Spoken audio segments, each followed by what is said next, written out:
Hey, how's it going? It's kind of been a weird couple of days, personally. Also in the world.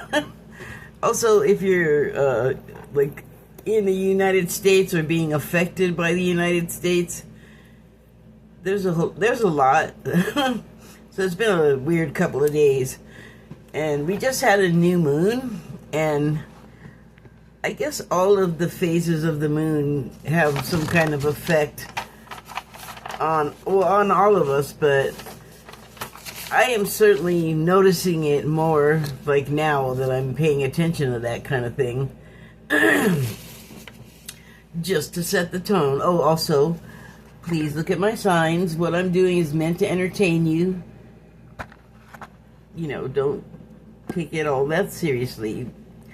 Actually, that's probably a good rule of thumb for life, especially in times like right now. Remember to, at some level, not take it all so seriously. So to begin, I was meditating and fell asleep, as always. I don't know why that happens, but I was awakened by my phone giving me a notification. And the notification I got was a chime, which is the notification from Substack. When I opened my phone and looked at it, it opened to a reply from a comment I had made on YouTube. And the YouTube one, the YouTube video that I had commented on was a short. And I believe it's on, oh shoot, Wolf Media, maybe? And it's a TikTok guy with kind of a blonde going to silver mullet. And he, you know, talks and does stitches and things. But he had, I guess, stitched or found, I don't know. I just learned what stitch is today. I don't have TikTok. But it's all over, like, videos on YouTube, so I had to go, like, look that up. But anyway, so he's got a video up, this wolf guy, and it's mainly focused on this guy talking, and he's a southerner, and he's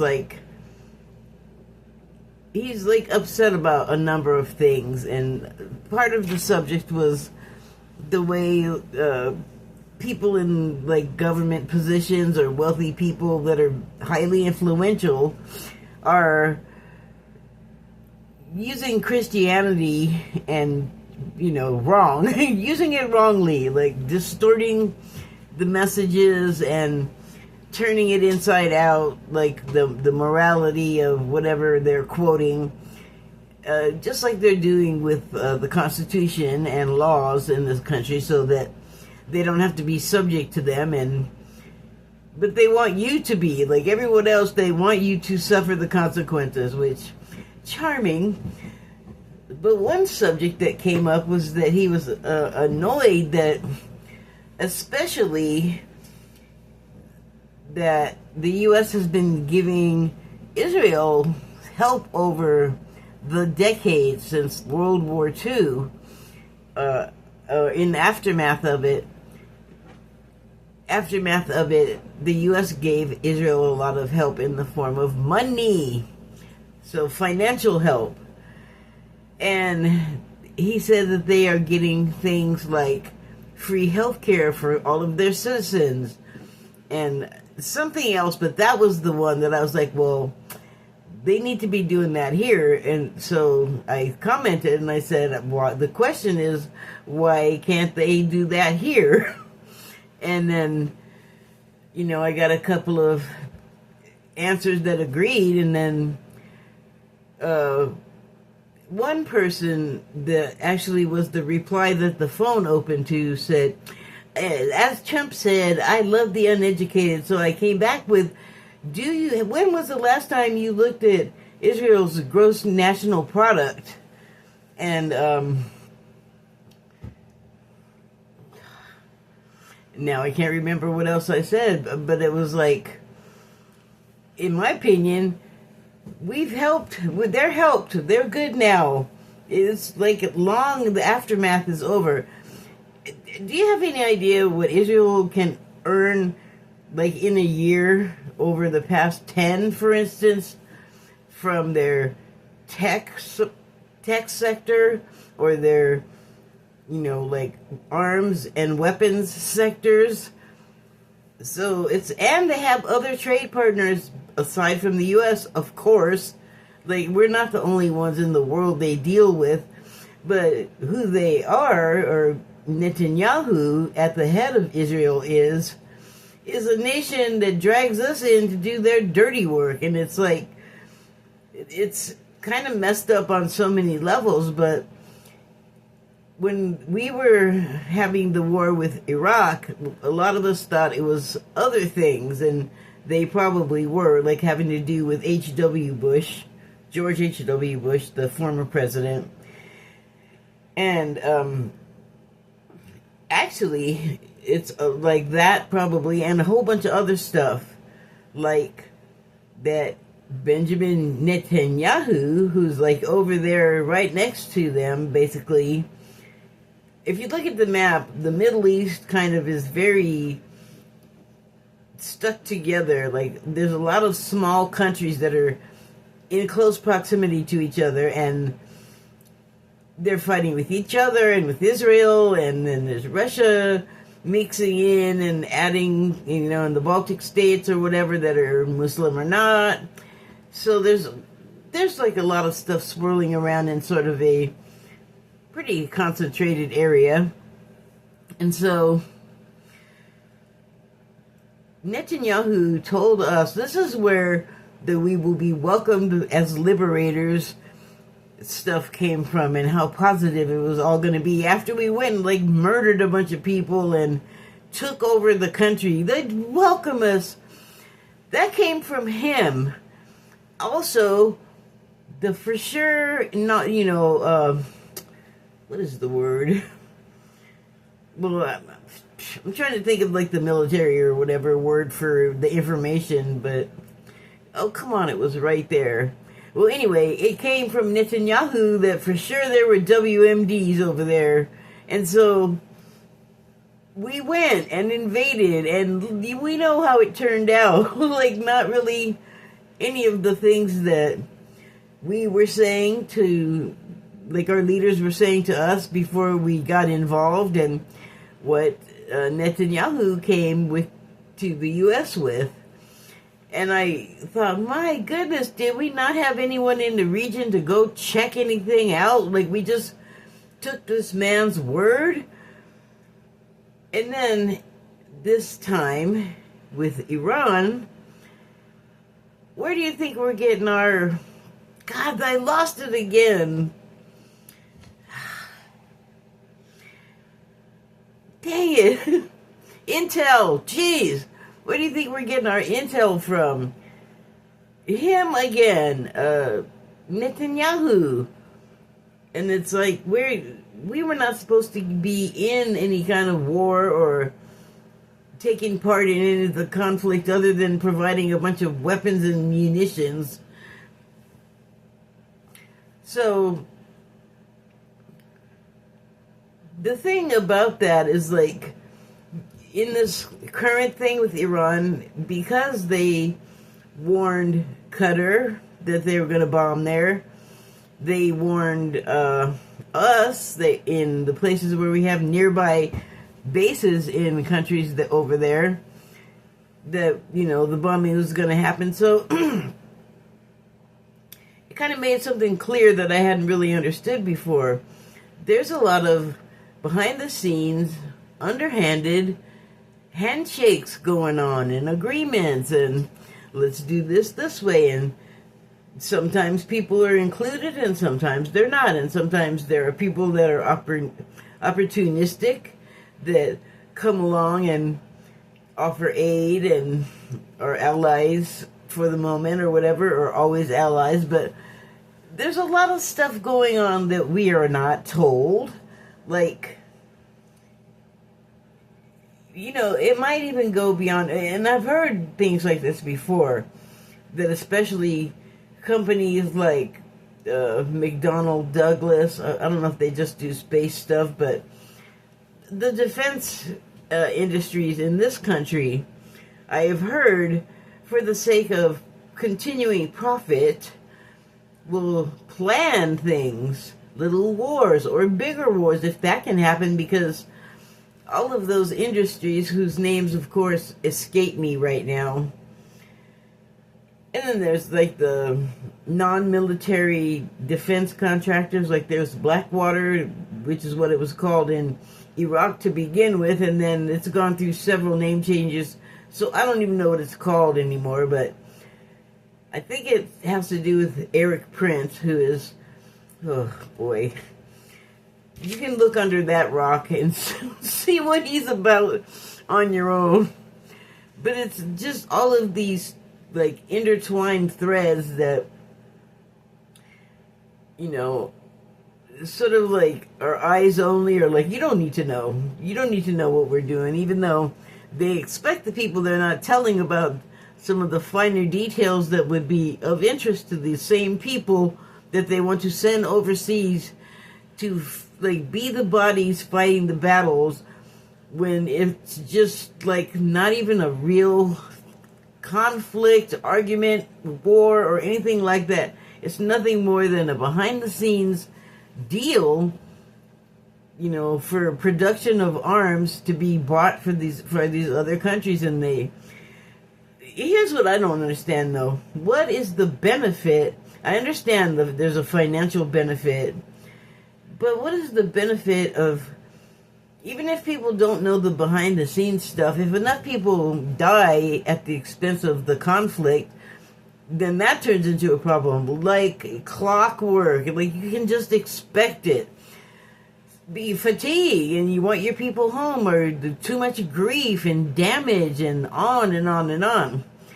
And, you know, I suppose sometimes it's like, oh yeah, there's a real, you know, disagreement, or, I mean, I can't even imagine what could happen so bad, like, except for dropping a nuclear bomb on somebody. That, like, to me, that's like, that's a reason to go to war with someone. But, you know, in the case that it happened that we actually did that, they're now our ally, and, you know, they're not going to go to war with us. Like, if they did it now, they'd have to join with a whole bunch of other countries that are not our ally right now. Not their ally, but things are shifting. You know, allegiances are shifting. And I don't, you know, we haven't been like the best, most honest friend to other nations. And I know that that's not only the case of the U.S., but I mean, everything I've learned like over the years, it just doesn't get better. It's like, God, we're kind of just awful, and we do it here, like on our own, you know, shores too. Like, we're told lots of stuff, and then it's a misdirection. It's not quite true. It's a straight up lie. And wow, nice. So I you know, I wanted to talk about that sort of, and of course I didn't go into it in that much detail in the comment section, but I did mention, you know, I think the money that is being spent to give Israelis are using to buy their country free health care and other socialist things that we can't have here because they're socialists or whatever. Our money can still be spent on it. I think it'd be better spent here on people in the U.S. We've helped enough over there. They can make it on their own, but what do? We're a sucker, and we listen to Netanyahu tell us things that make us sign on to a war. Like, I don't know what they said about Gaza, but some things have come up about why, actually it's not news in a certain way, about why Israel went ahead and started that war with Iran, like by just dropping bombs on them all of a sudden. and it barely looked okay from like the strategic offerings they were giving for like why they were doing it. It was like, no, I don't know about that. That's a pretty lousy reason to start that, because they're just bombing. You can look it up. But what's come out in the meantime is, okay, first this, right? Really? Okay, hold on. So, while war thing is happening that we can see, and like go to our YouTubes or TV news to see what's happening, here's what's going on in the background.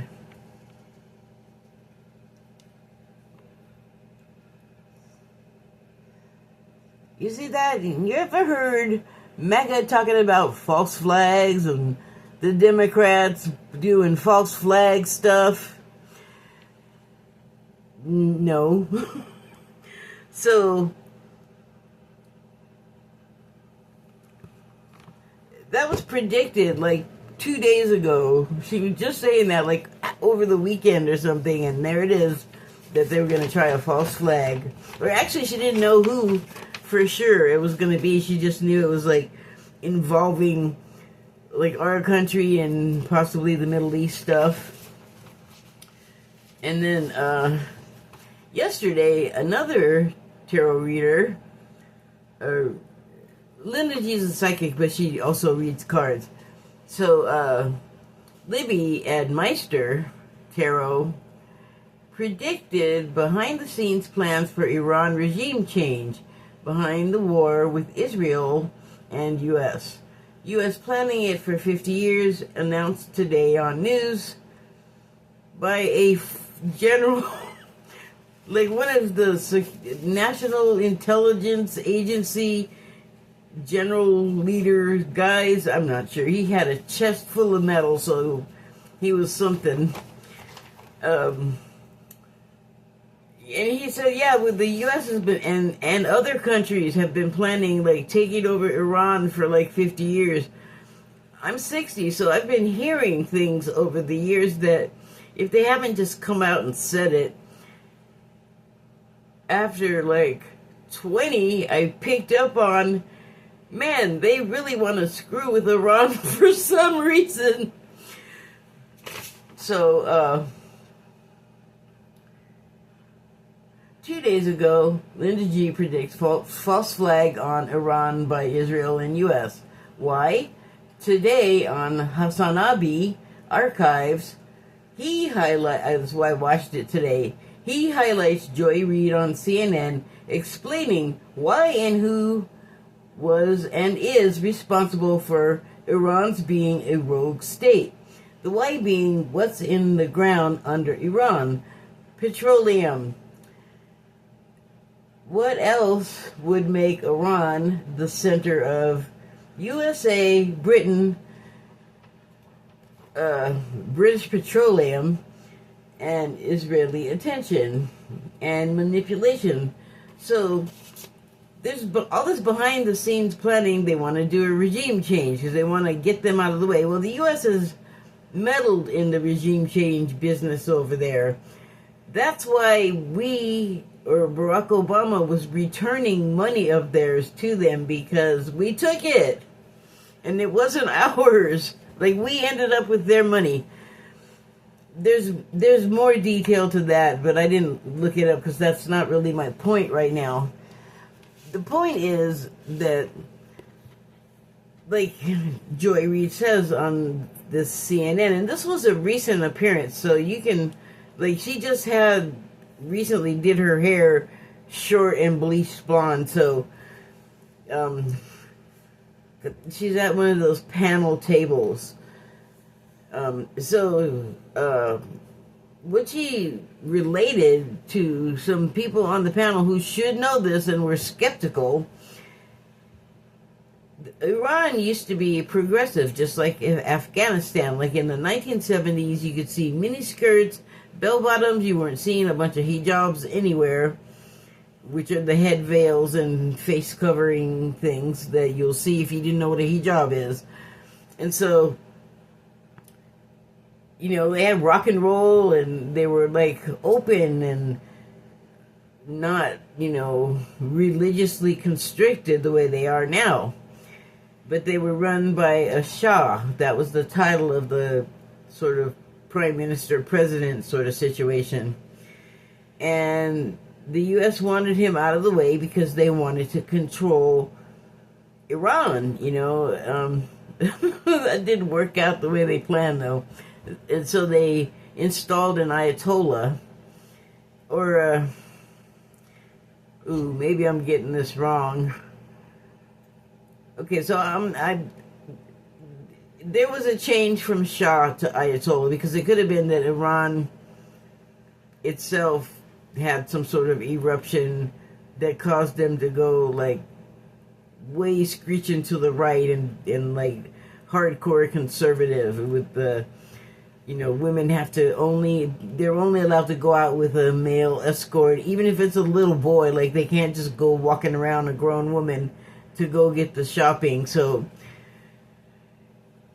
because I started talking before I should just remember this, but I don't remember a lot of stuff well, because a lot of stuff's happened over time. But anyway, the Shah was taken out, and he exiled here, I think, for a while, and then maybe went to Canada.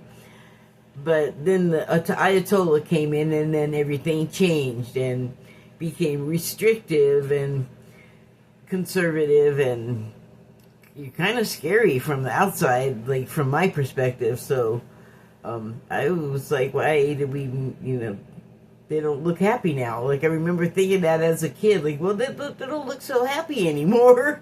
And I actually grew up with a lot of immigrants from Persia at the time. They were Persians. They still are Persians. I don't know at all why it turned into Iran. I don't know. But the point is, the manipulation was done by these other countries, and also affected the country to where, like, they don't want people doing that, but they don't have big army. They don't have, you know, they're like, are sort of the underdog in a world where all these other bigger countries and economies want to mess with them.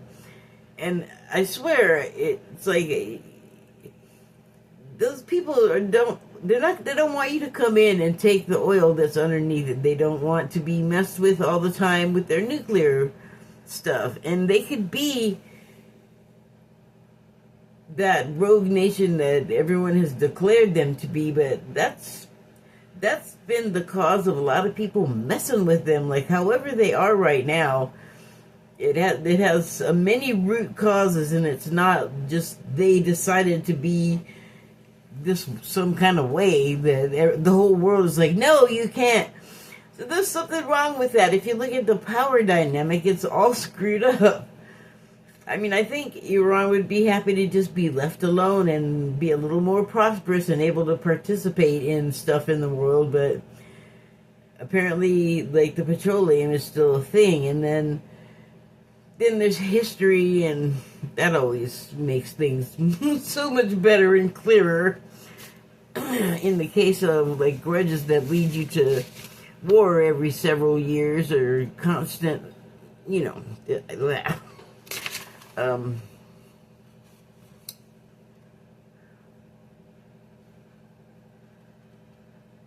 nothing is as it appears.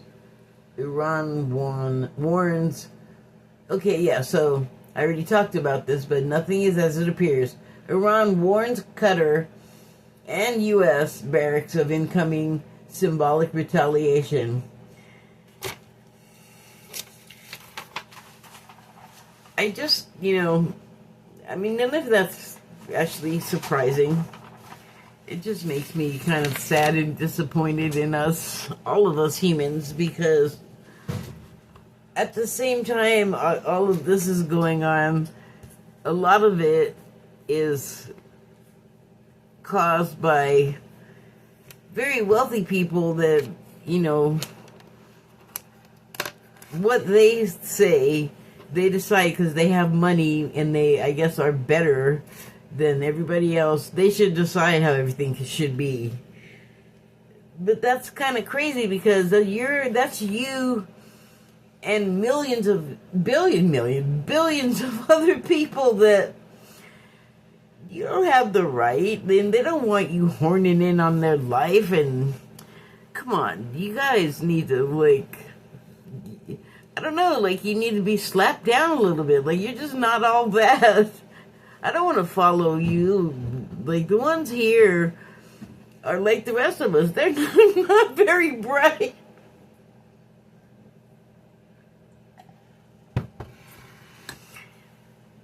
But the last thing I wanted to talk about, because I feel like it's sort of interwoven into all of that other stuff, is, man, everybody's so mean. Well, not everybody. I take it back.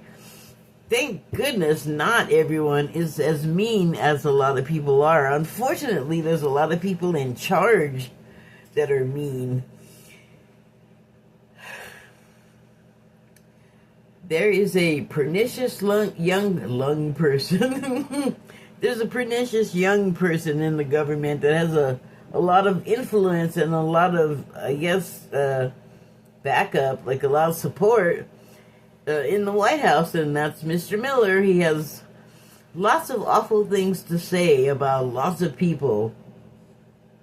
And I had a thought, if they get rid of all of the people they want to get rid of or put them in their place and they're out of the way, the same people that do those types of things, that want those types of things like himself, are going to start going, okay, well, we got the brown population out of the way and under control.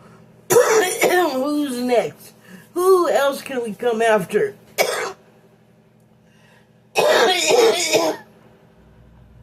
You don't have to guess too hard because it's always the same people. And eventually, he's going to be in one of those groups. The people that are like that are so short-sighted. Like, you still have to live in the world with everyone else. The situation could change. Your ability to run around and say just awful things, you may lose that. Or let's get rid of all of the criminal immigrants and they're just taking everybody, so now there's food supply is going to be all messed up because Americans don't want to do that. Have you seen black people at the protests? I bet you haven't seen many. You know why?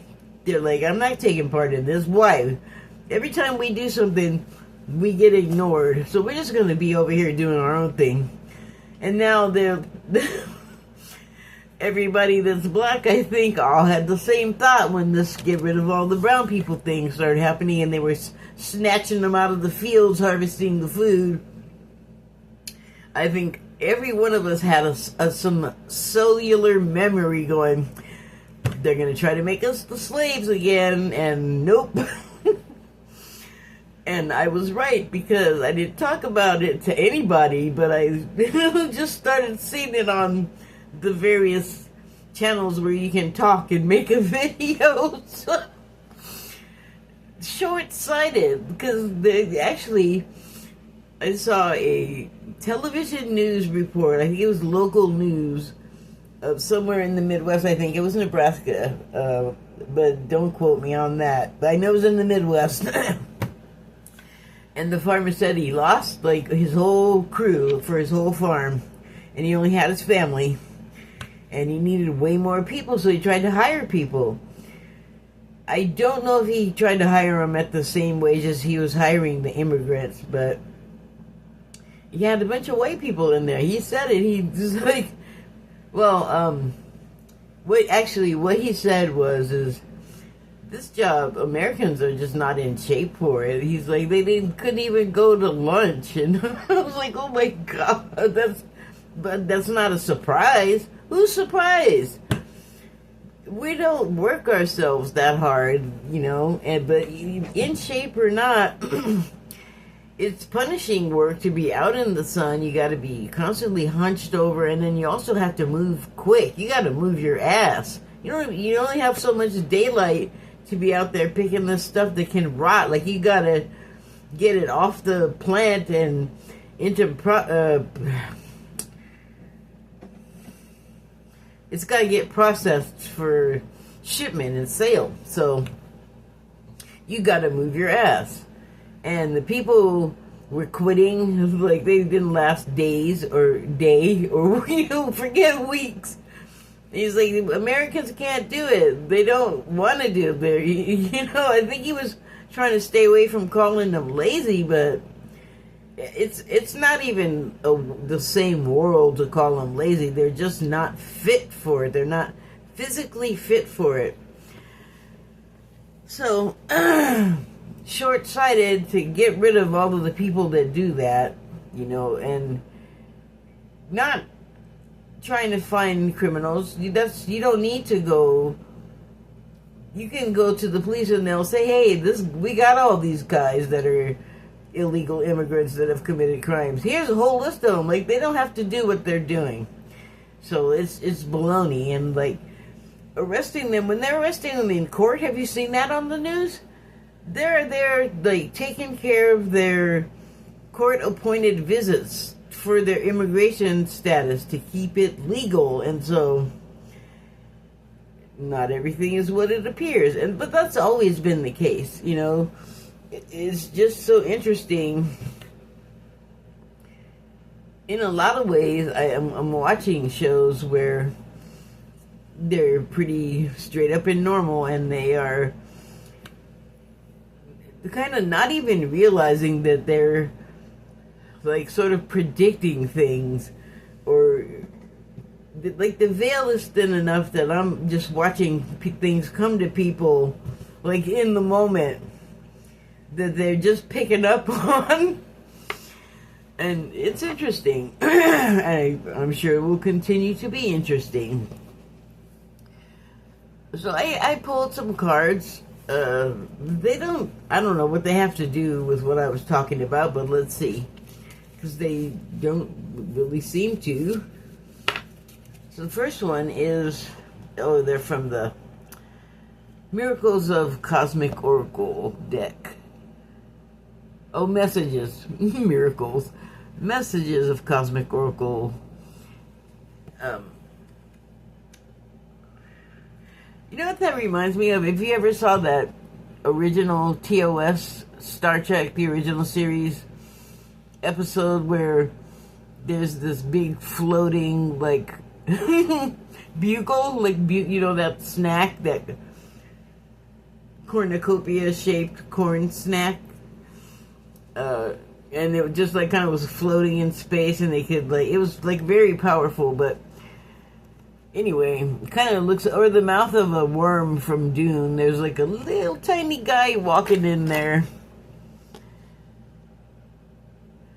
That's making me think of, like, we think we're alone in the universe, but the reality is there's billions and billions of us standing in there too. We just can't see them because we're so, like, self-involved. That's kind of making me think of the short-sighted situation. So, the card says, check in with your body and release any tension you are carrying. Well, I'll tell you what, I started talking about that new moon, and the thing with, like, astrology and is that I tend to start feeling whatever's going to be happening a couple of days before.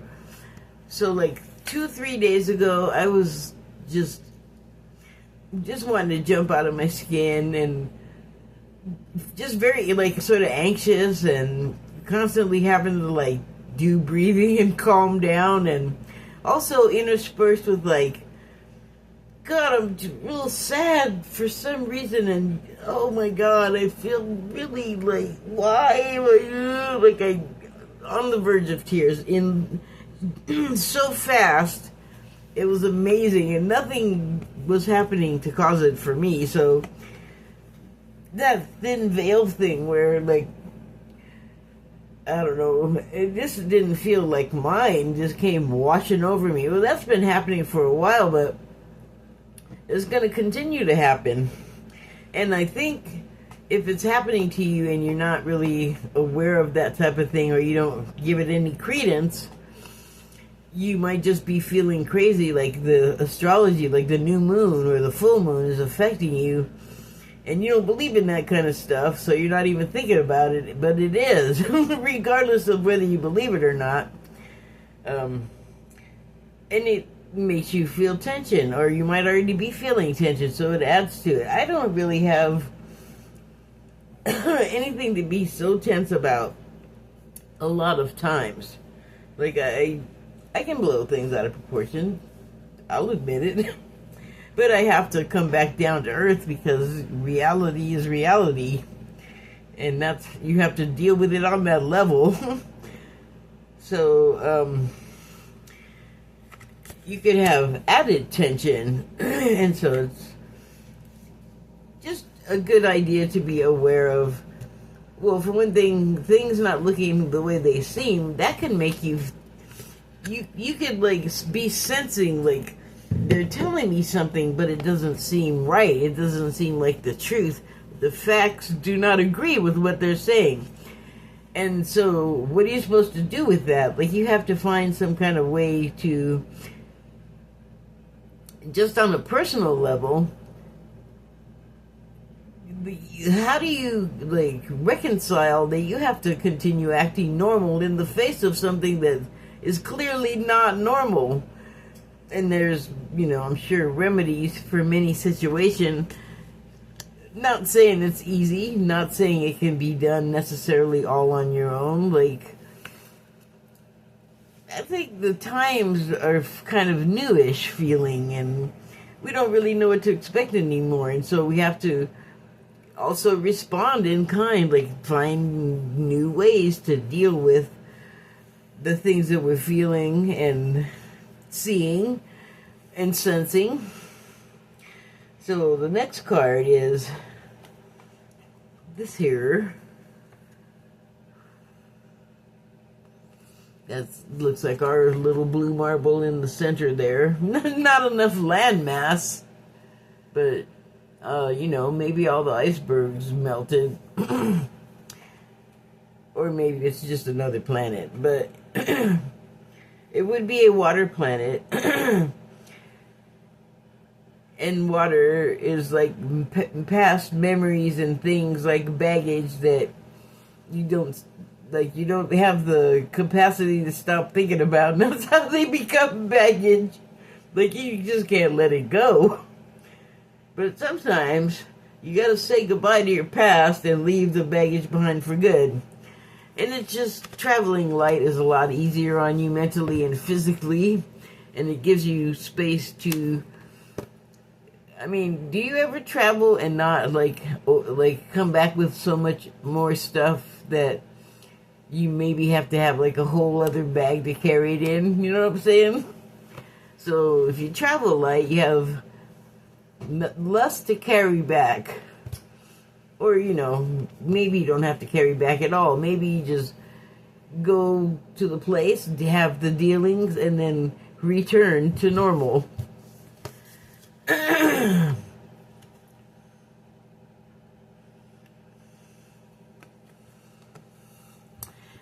It is a wolf with his head sticking out of a nebula. Sure. That's great. Far out, man.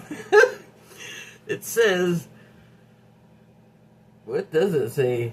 Let your feelings out. Out. All of them. Even the ones that scare you. What have you been holding in and that you're afraid to let out? I bet we all have something.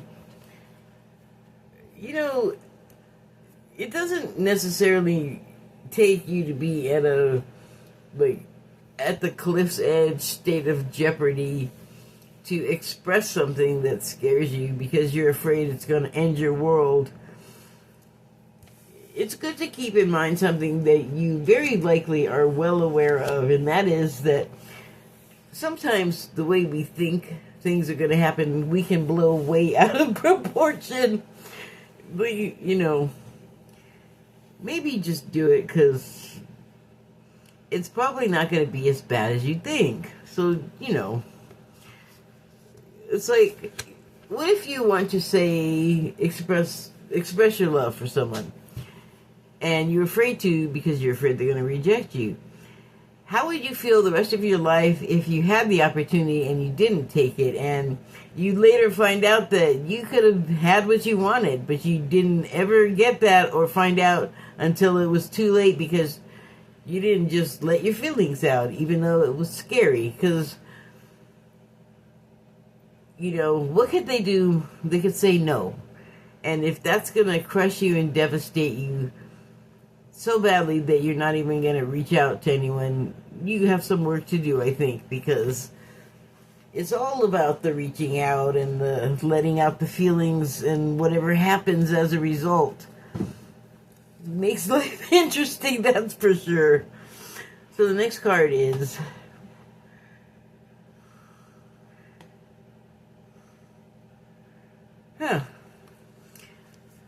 this guy meditating, and apparently they have a pet with them.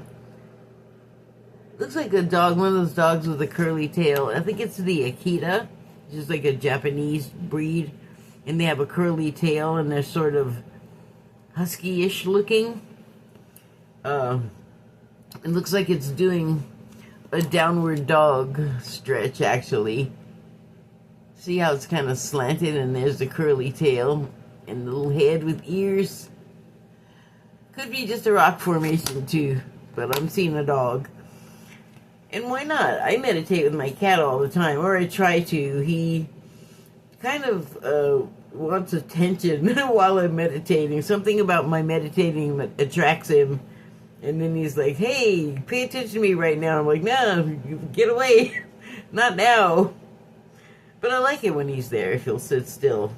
Anyway, what has your inner voice been asking of you? Listen and act.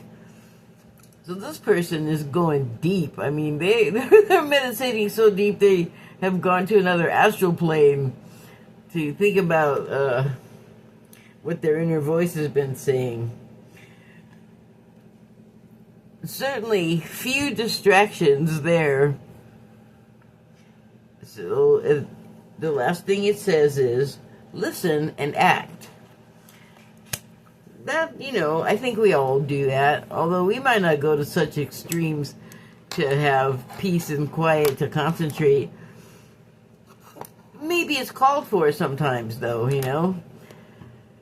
So, I definitely have been taking more of a listen to the silence and hear whatever inspiration comes a lot before acting. And that has taken some, like, habit training. Like, I really had to get used to doing it, but it's possible. You can, and I think it's paid off, like, not necessarily, like, handing me money, but I think I've made, like, good choices because of it, so I think it's worked for me.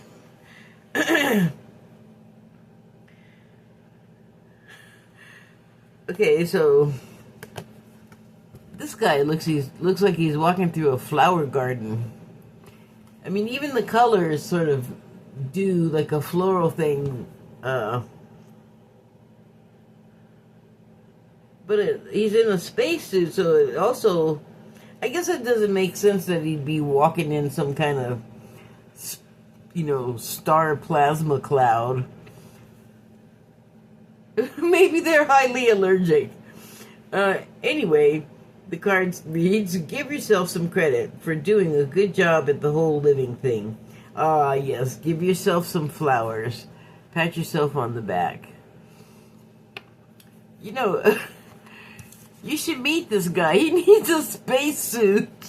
He's just sitting in space. Or he's on some kind of high mountain. That's, well, I guess I was going to say it's not the point, but I was thinking about it for some reason. But anyway, it's... Oh, wait, is this guy in space too? I think that's a planet right there. It's like if it's not a planet, it's the most perfect hydrangea ever.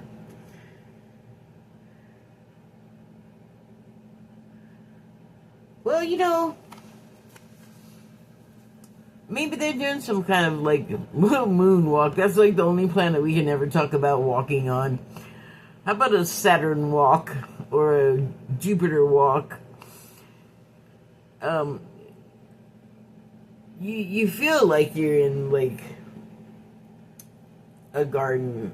You're giving yourself flowers because you've made it all the way to being an astronaut. That's a pretty big accomplishment when you think about it. And then the last one I have here is stop pushing against what is, align with it, and move on. So this one, I actually can take away something concerning what I was talking about before. And I guess what made me think about it is, it's some of the stuff that I was talking about earlier was a revelation, but not really. I mean, it may have been the first I heard of some of it, but not really surprising. Like, I kind of expect chicanery on the part of wealthy people that want to control the world and subjugate the people that, just don't have that same kind of power. I'm going to finish up here, but I'm just remembering now, like, the reaction to Jeff Bezos' wedding is not in Venice, Italy, and driving his giant yacht around. I heard a report that even the other rich people, some of them invitees to his wedding, don't even want to go to Venice because all of the people are so kind of pissed off in Italy, especially Venice, because this I heard on the news, apparently they bought the city of Venice, and that doesn't go over well with me. Like, I'm mad because, China bought some parking meters in Minneapolis years ago. A lot of them. So they got a lot of revenue out of that, and it was because of state mismanagement in a way, as I remember, but also, no, we're not supposed to be selling off bits and pieces of the United States, not of the national parks, not of the oil reserves, no. But that's kind of what this country is all about. So, yeah, the people in Venice are pissed off, and I'm watching this, and I'm like, go to space. Will all of you super rich guys just go to space? Because now they're just imposing themselves places and on people. There was a country in Scandinavia or the Netherlands, I can't remember now, but somewhere in the northern part of the world, that there was I'm not even sure what you call it because I'm not a nautical person, but I know Jeff Bezos had a ridiculous big boat vehicle that he wanted to drive through this passageway, and there was a bridge there, and those people had to adapt their country and their land and move their bridge, and they just dismantled what they needed for their daily life for this guy to sail through. And I just thought, God, that's disgusting. That's gross. But because they're better than you, because they have money and because they can hand off money to people in power that are greedy enough to take it and then go ahead and do what they ask, who cares what happens to the other people that went to the trouble of voting, which those same people have a hand in making more and more difficult to do for more and more people eligible to do it. It's just disgusting. You already have everything. You gotta still cheat and lie. Why were you... I saw something interesting earlier. Somebody just said it in passing. Billionaires tend to be bad people. Wow. That's terrible. But I'm noticing a trend, and I've kind of been It's been developing, I would say, over years. The more money you have, the more awful you become. And I hate to say it because, more money would be nice. Access to just a few more things. I don't need to, oh man. I don't know. It just seems to change you so that you lose your empathy. You lose giving a damn about the rest of humanity. Everyone is to be used or bought and sold, and you gotta sign contracts in NDAs and all this stuff, and it's like, go ahead. I'll just be a poor. Just leave me alone. And quit damaging the world that we have to live in. Like, seriously, go to space. Most of you have some kind of space-based thing. Go there, develop it. Make it the place where you don't have to deal with us. Oh, I know what I was going to say. So when I answered the person, I forgot all about this. When I got woken up by the chime, and it was not the Substack message that the phone opened to. It opened to this reply to a comment I had left. I made the comments about, here. Let me see if I can find it. Oh, not this one.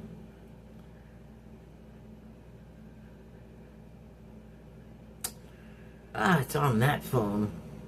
Okay, let me see. Oh, I gotta sign in. Shoot. Okay, well, the best I can remember is what I said. I know I said more, but mainly what I said was, do you know, have you seen Israel's gross national product? Because the issue at hand was, I was saying, we shouldn't be giving them money for the things they were using it for, like healthcare. We should be giving it to us to use for healthcare. And the guy replied, he had said, the thing that I replied back to was him saying, Trump loves the uneducated. And I was like, let me educate you for a second. And then, like, after I did it, I put the phone down and I thought, oh man, was I like, oh, a bitch there? Was I mean? And then I picked it up and read it and I was like, oh, I was actually just not mean or mad at all and just said the facts. And it made me happy and it made me realize that something in me is finally starting to change. Like, in the past I might have flamed the guy, but I didn't. I think it was a guy. Anyway, you may notice, like, some subtle changes in yourself. Watch out for that. Oh, dang it, I put them away. I had other cards that I had pulled, and one of them was look for signs in yourself. That would be a reason. Look for signs and changes in yourself. You never know. You might, not use the snarky or mean remark you have in your head, because it could be hurtful and cause, a boomerang effect, and maybe you don't want to be there. So, just a thought. Thank you and good night.